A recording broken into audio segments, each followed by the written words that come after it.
Per poter far sì che le cose migliorino bisogna aver coraggio. Addio a un uomo coraggioso, addio al re delle giostre, addio ad Alberto Zamperla, il capitano d'industria che con le sue attrazioni geniali conquistò il mondo.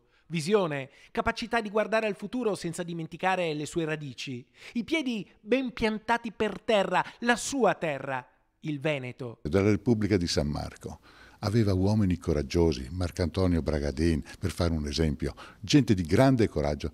E lui di coraggio ne ha avuto fino alla fine. Si è spento a 71 anni dopo una breve malattia che non gli ha dato scampo.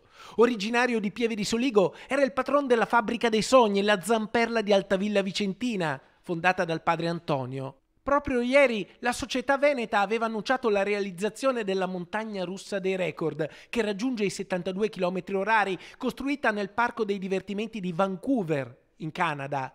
Oggi sono tanti i messaggi di cordoglio che arrivano dal mondo delle istituzioni, della politica, delle imprese, per l'uomo che portò il Made in Italy nel mondo. Una vicinanza e cordoglio da parte dell'amministrazione alla famiglia di Alberto Zamperla, ringraziandolo per tutto ciò che ha fatto per Vicenza e per portare il nome di Vicenza nel mondo.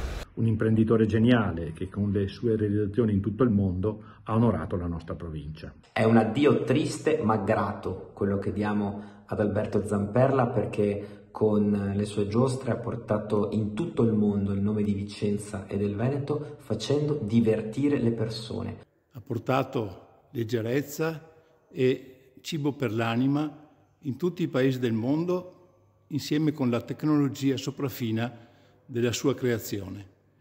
Noi lo ricordiamo con grande affetto, anche pensando a tutti i concittadini ai quali ha dato un lavoro di alta qualità. Anche Altavilla saluta Alberto Zamperla, che con la sua azienda ha dato lavoro a tanti nella cittadina vicentina.